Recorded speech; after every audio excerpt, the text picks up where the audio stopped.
My name is Eric, and this is Strange History.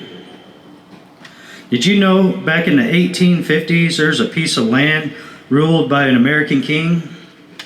Well, put on your magic pajamas, grab a cup of coffee, things are about to get strange. Back in the mid-90s, I used to live on an island called Beaver Island, middle of Lake Michigan. And one of the things this island is known for is it used to be ruled by King Jesse James the Strange, James Jesse Strange. And James Jesse Strange was a self-proclaimed king, crowned himself king. He was also a predecessor to Joseph Smith, founder of the Mormon religion, Church of Christ, Church of Jesus Christ and Latter-day Saints. There's a similarity. James Jesse Strange had also claimed that an angel came to him and said that he would find some plates in the hillside. And just like Joseph Smith did and wrote the Book of Mormon, James Jesse Strange had brought some witnesses and found some plates and wrote the Book of the Law of the Lord. So James Jesse Strange was self-proclaimed king, prophet. He also was, for 3 years, served on the Michigan House of Representatives. And he had gotten up to 12,000 followers at one point. He had got over 2,000 onto the island, and he would only spend 6 months a year on the island, and the other 6 months he would travel and recruit people. 6 months, we called Beaver Island Beavatraz during those 6 months because you couldn't get on or off the island. Now you can by plane, and back then you couldn't. It was frozen over. You could get off, when it was completely frozen by foot or a dog sled, if you had it, if you wanted to take the risk. So his followers would be trapped there. Today there's like 600 people that live there. There's one point, there's some Irish fishermen that lived on the island during this time, and James had said no more alcohol, and these fishermen didn't like that, and they were getting into it, and James had procured a cannon, had fired it at the Irish people, and it's known as the Battle of Whiskey Point.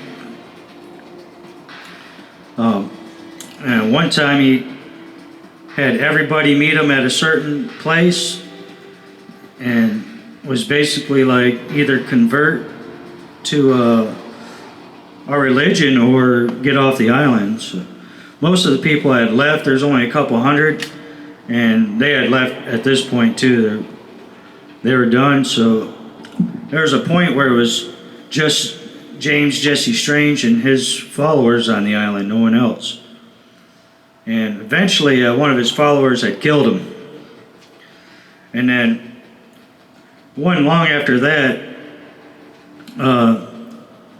like the Michigan, Mackinac, people, there's the Mackinac Island and Beaver Island were kind of into it. They had removed all the stringites from the island. Took all, just them with no possessions, and supposedly scattered them. And there's a point where there's only 4 stringites. To this day, there's still 100 people left. Still 100 people following this religion.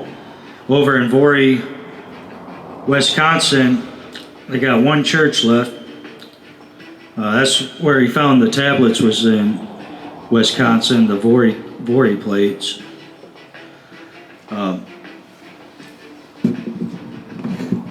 Do your own research if you want to go down that rabbit hole. One thing I was interested in was all these Indians that, in the history that was going.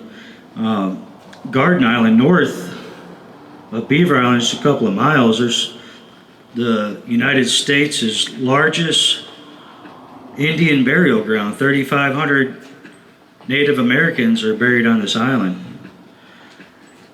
And not a lot of history about the cause of death on all these Native Americans, but the main memorial spirit houses were erected in 1851, just shortly after James Jesse Strange arrived on Beaver Island, started claiming everything. Also during this time, like since before the start of the U.S., as soon as we got here, we had the Scalp Act where we were paying $150 a head for Native American scalps to help make it easier for us to dominate. And this went on all the way till way after James Jesse Strange was dead.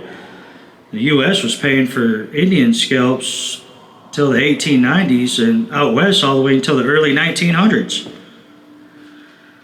And I think a lot of the history is brushed off, and a lot of the history on this James Jesse Strange, he was a lawyer, he was smart, and he was also a scientist, novice scientist, and he was the one who wrote the history on Beaver Island for the Smithsonian. So if he wanted to erase anything that was not, right, he was the one writing history, so it'd been easy. But just one of my theories. If you guys have any stories on some strange history in your area, or that might be not quite the same as the history books, I'd love to hear about it.